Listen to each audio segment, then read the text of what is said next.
السلام عليكم ورحمة الله. الله يسعد كل أوقاتكم متابعينا. وصفتنا لليوم الكيك السادة، وصفة سهلة ومقاديرها متوفرة بكل بيت. أنا حبيت أبلش معاكم بالكيك السادة لأنه في ناس كتير ما بتزبط معاهم وحابين إنهم يتعلموا. أنا بنصحكم إنكم تتبعوا الخطوات كلها وإن شاء الله راح تزبط معاكم وراح تدعولي. حابة أحكي 4 شغلات مهمة عشان تنجح معاكي الكيك السادة. أول شي إنه البيض يكون بحرارة الغرفة. شغلة ضرورية كتير إنه البيض يكون بحرارة الغرفة.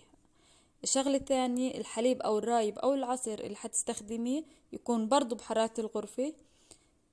الشغلة الثالثة إنه ما تفتح الفرن إلا بعد مرور نص ساعة أو لحتى تطلع معاكي ريحة للكيك.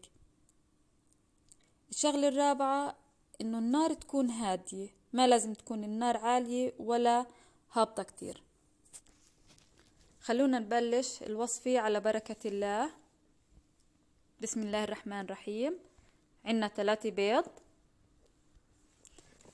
3 من الطحين، معلقة خل، رشة ملح ليمون، كاسة زيت، 1.5 كاسة من السكر، كاسة رايب، برش ليمونة، 3 بيكنج باودر و3 فانيلا. المقادير متوفرة بكل بيت، مقادير سهلة بسيطة، كيكة خفيفة الدم وظريفة والكل بحبها.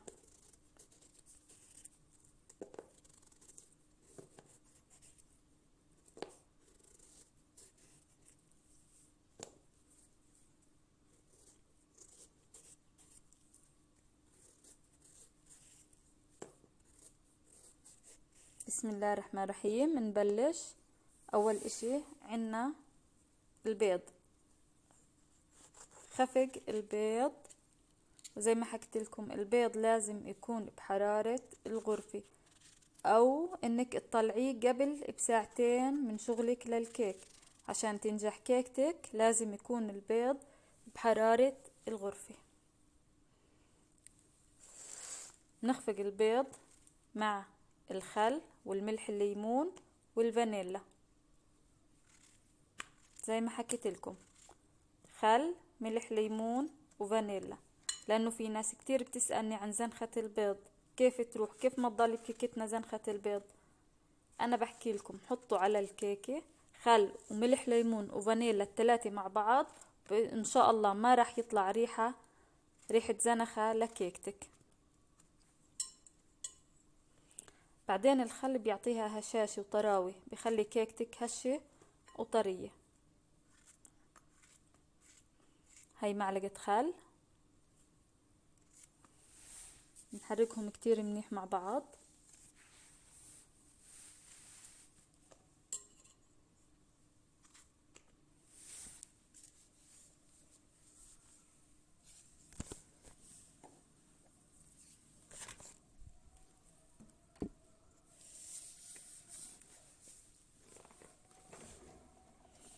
نضيف 1.5 كاسة من السكر.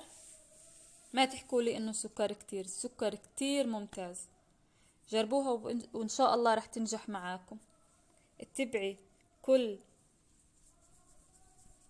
المقادير والطريقة وان شاء الله رح تطلع معاكي كيكة ناجحة 100%. لا تنسي حبيبتي من الاشتراك، تعليق ولايك للقناة. اشتراكك حبيبتي بقناتي بسعدني وبفرحني، وانا ما رح اكبر الا فيكم وبدعمكم.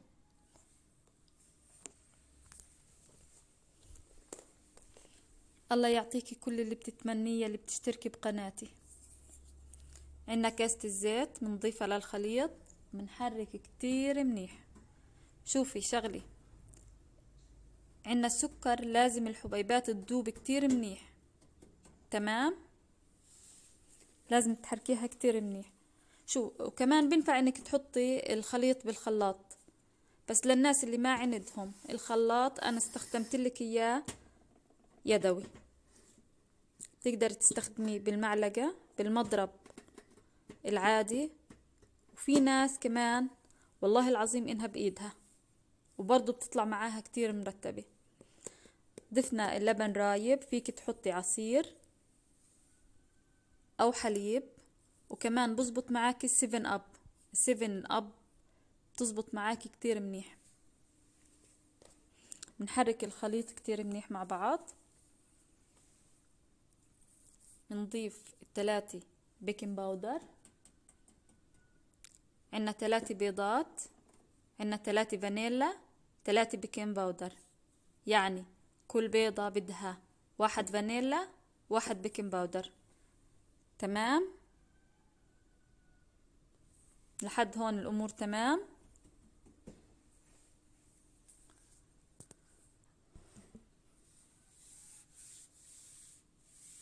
نبلش نضيف الطحين شوي شوي، لأنه إحنا ما بدنا الخليط يطلع معانا جامد أو سائل، بدنا الخليط يطلع معانا وسط.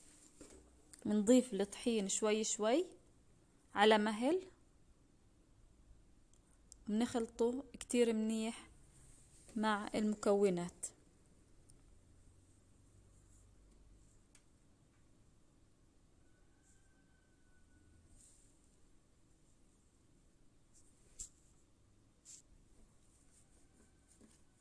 شايفي كيف لازم تخلطي كتير منيح؟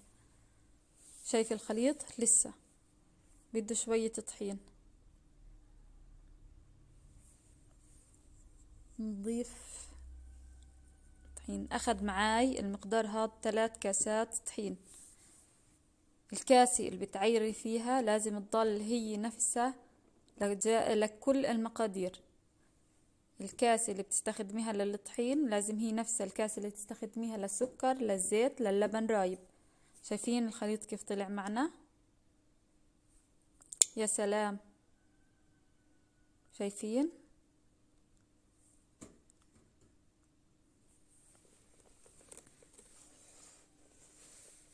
اللهم صل على محمد. اشتركي بقناتي حبيبتي، اشتراكك بيسعدني والله. اللي وصلت لهون بالفيديو تكتب لي بالتعليقات.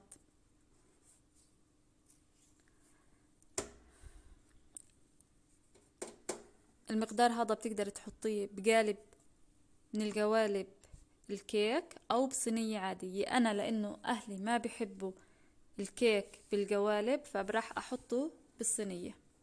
راح ادهن الصينية كتير منيح بالزيت من كل الجوانب مع شوية طحين، مع شوية طحين لكل الجوانب. الطحين لما تحطي الطحين ما تفركيه بايدك. هلأ رح اوريكي طريقة عشان الطحين ما يكتل معاكي ويزبط 100%. شوفي الطحين كيف رح نساوي فيه. اتبعي هاي الطريقة عشان ما يطلع معاكي تكتلات. تمام يا حلوة؟ ربنا يفرح قلب كل واحد بيعمل اشتراك عندي بالقناة، بحط تعليق ولايك للفيديوهات. هيك صينيتنا صارت جاهزة. نجيب الخليط بنسكبه بالصينية زي ما حكيت لك. فيك تستخدمي صينية وفيك تستخدمي القالب. انا اهلي ما بحبوا الكيك بالقالب، بحبوه يكون بالصينية، لهيك انا بعمل كل الكيك السادة في بيتي بالصينية. ان شاء الله راح اعمل لكم اياه بالقالب وراح تشوفوا كيف الارتفاع راح يطلع معاكي. راح نفرغ الهواء من الكيك. شايفي كيف تخبطيه على الجرانيت بهدوء وبتحركيه من جميع الجوانب. وهيك خليطنا صار جاهز لنحطه بالفرن. طبعا زي ما حكيت لك النار تكون هادي، ما لازم تكون نار عالية ولا هابطة كتير، نار هادي. استغرقت معاي 35 دقيقة بالضبط على نار هادية. هيك شكل كيكتنا طلع بعد ما طلعناها من الفرن. رح نختبرها مع بعض بالشوكة، بالسكين، بالنكاش الاسنان، زي ما انت حابة. شايفة عجينتنا كيكتنا 100%، ما فيها أي عجين، هشة وطرية. رح أقطعها معاكم نشوف كيف التقطيع وكيف كيكتنا رح تكون. بسم الله الرحمن الرحيم.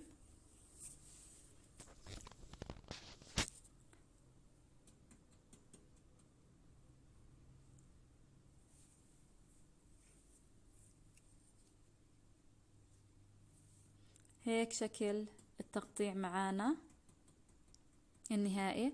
رح أطلع معاكم كم قطعة ورح أختارها من الوسط. شايفي حبيبتي، رح أختارها من الوسط عشان أوريكي إنه عجينتي كيكتي ناجحة 100%، مش معجنة من جوا، طرية وهشة. شوفوا الريحة بتجنن، الريحة خيال. جربوها والله ما رح تندموا، رح تنبسطوا كثير عليها. شوفي طرية، ما فيها أي تكتلات من جوا، ومستوية على الآخر. طبعا النار بدك تخليها تكون نار هادية جدا، ما تكون عالية على الكيك لأنه ما رح تزبط معاكي.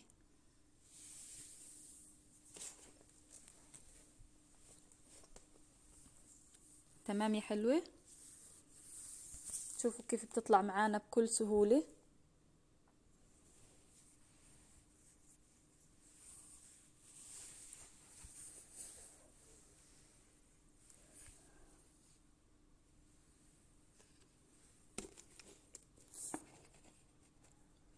اشتراكك بقناتي والله بيسعدني.